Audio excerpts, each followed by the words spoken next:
Judgment.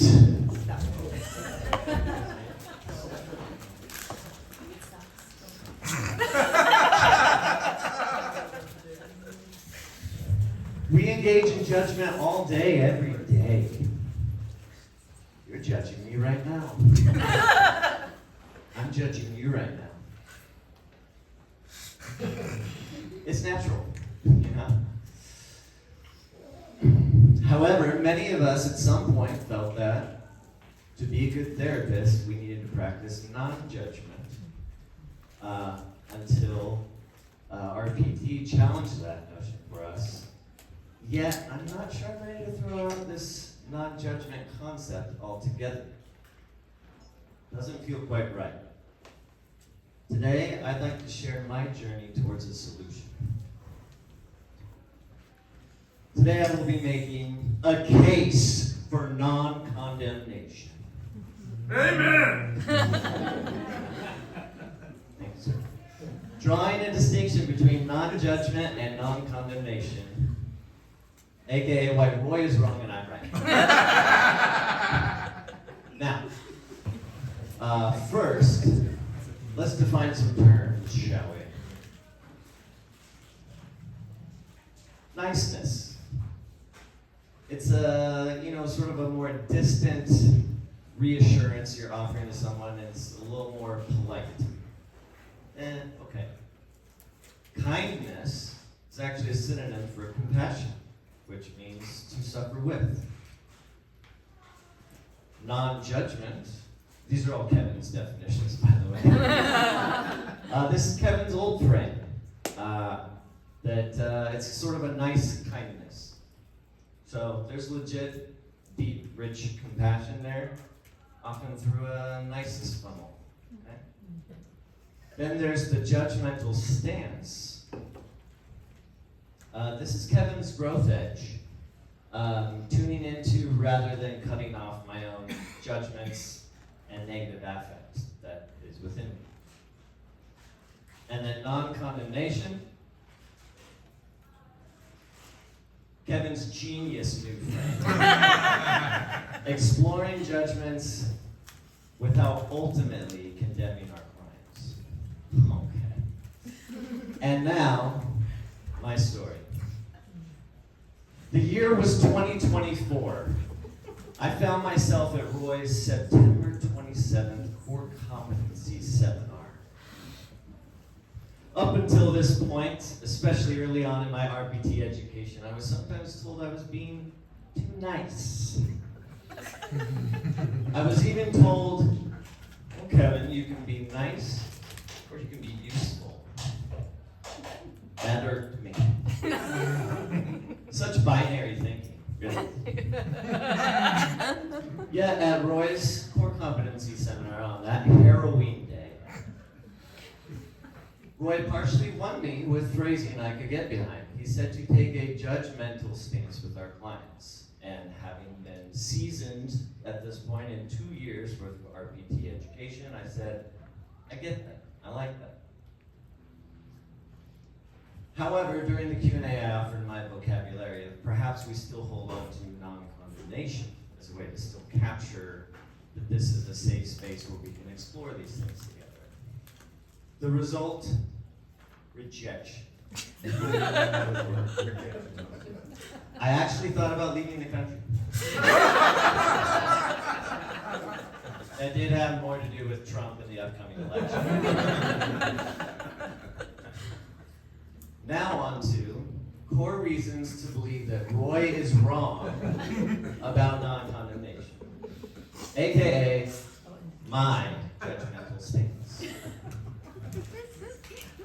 But first, I need everyone to go ahead and smash that like button. I need you to get the comments and make sure you subscribe to those future videos, okay? And I need to give a shout out to my Patreon patrons, those who are part of the judge status membership. We've got Jackie, Aminta, Chris, Carolyn, Ken, and Catherine. Big shout out. Couldn't have done this without them. And feel free to join Patreon at any point. Reason number one, why Roy's wrong about non-condemnation. Superior aesthetic influence. Evidence indicates that personal presentation significantly affects conceptual receptivity. Visual proof? He's all right, I guess. But then there's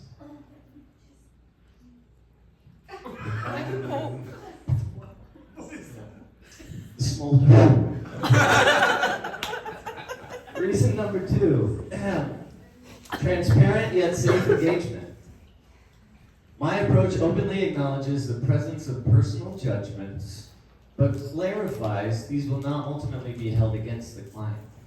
Yet, we will instead explore them together with curiosity, authenticity, and vulnerability. By clarifying that I will always invite clients into a collaborative exploration of these judgments, remaining judgmental yet non-condemning, I establish a more dynamic, genuine, yet safe therapeutic frame and alliance. More so than the opaque stance Roy holds. Reason number three, the influence of generational perspectives on therapeutic validity. Observational data suggests that a youthful, current perspective is advantageous in grasping the evolving complexities of relational dynamics.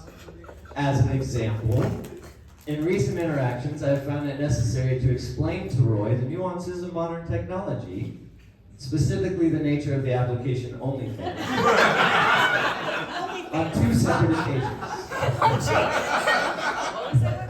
This repeated need for clarification underscores a disconnect from current digital culture and perhaps the greater therapeutic culture as a whole. Accordingly, the ability to stay attuned to the times with a capacity to navigate and understand emerging social trends forms a key element of contemporary therapeutic reasoning, thereby lending greater weight to my approach. All right. Hey, gang. I'm just kidding. Okay. Well, mostly anyway. This is not actually my core thesis statement to my presentation. I don't know if you noticed at the start, but I had a little post-it note up that said, please take note of your affect during this presentation. I'm seeing 3 heads nodding, so that's great. It looked like this. So my real goal today is to demonstrate the benefits of holding a judgmental stance. Roy, at this point, I thought about saying, now please look under your seat, and you would pull up a thing that said, thanks for being a good sport. I heart you.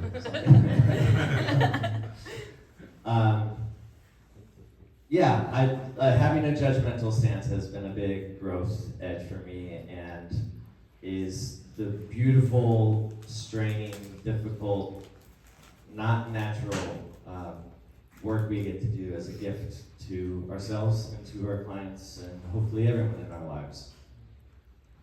First year, I was timid with my judgments. Second year, I was braver. Third year, I have been continuing to grow and hone this skill.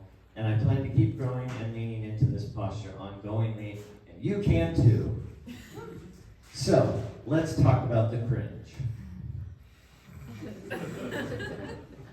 What negative emotions and judgments did you experience during the presentation so far? I want you guys to shout some out. Name some difficult emotions or judgmental thoughts you had of me. Shame! I hear shame in the back. Hasn't learned a goddamn thing. Yeah, hasn't learned a goddamn thing. Great, yeah? Chagrin! Huh? Chagrin! Chagrin. OnlyFans. You're still stuck on OnlyFans. So this will be, I'll explain to it the third time later. Let's give him that URL again. Okay. I paid a lot for this. I paid a lot for this, and here we are, yeah? Well, these are all great. I thought maybe embarrassment, that goes with shame. at the awkwardness of what I had done so far. This could speak, it's a little self-disclosure-y for you guys, because I love you, and I feel safe here. I dare say, I believe you won't condemn me for sharing these things. This embarrassment you felt for me, for yourselves, could speak to my lifelong neurodivergent struggle with social norms and blindness to, or sometimes defiance against, the ways other people experience me. Annoyance at the exceeding use of humor, if that was present. This could speak to my use of humor as a defense mechanism, partially learned from my dad as he sought to lighten the mood when there was yelling and conflict at the home, which I saw. And my home was great also. My dad's great. Concern regarding my passive aggression that I clearly had towards Roy. I wasn't exactly named that, except for he yelled OnlyFans, so maybe that was maybe of it. This could speak to my religious/cult-related trauma and the ensuing hypervigilance I have around any leader that might be remotely exhibiting signs of domineering leadership, similar to that of past church leaders who promoted their way as the only right way. And in that hypervigilance, I become passive-aggressive sometimes. But you might not have caught these bits of my story if I was your client, if you hadn't tuned into these three more difficult judgmental emotions. So, questions for further reflection on judgments and negative affect. Classic, what the hell is going on here anyways? What judgments am I noticing within me? What might I be doing to the client with my reaction and negative emotions? What might the client be doing to me, either intentionally or in response? What are we doing together in our patterns today, and how do those thoughts, feelings, choices connect to the client, their story, and what they still have yet to fully process? In other words, what enactments are we caught up in, and how might they be processed more fully? So, my charge to you, maintain empathy, the skill of knowing emotions in others. Maintain compassion. We must suffer with our clients. And be sure to judge your clients. Tune into these inevitable judgments. Courageously speak them to your clients in a way that is authentic and true, while also promoting curiosity and collaboration, thus inviting your client to join you in the process of discovery and working through the enactments present in the space between you. Lastly, remember that it's always okay to push back when you disagree with Roy, or any of these beautiful people who are trainers and leaders in CPI, and then wrestle through that disagreement with them with curiosity and vulnerability together. In other words, be kind, rewind. No, sorry. Scratch that. Be kind and judge your clients.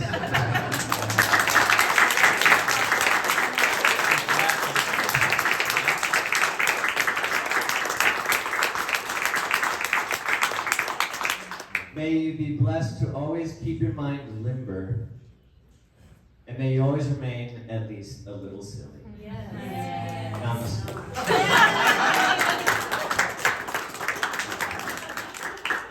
Also, little tacked on final slide bonus. Somebody made some shirts that are really cool. I wish it was me, it wasn't. Where you can't quite see, but on the front it says, I can relate.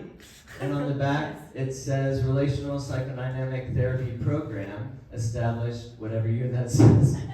And with Roy's sweet little face. And so Jamila was heading up making these shirts, and we can order them if anyone wants one. Yes!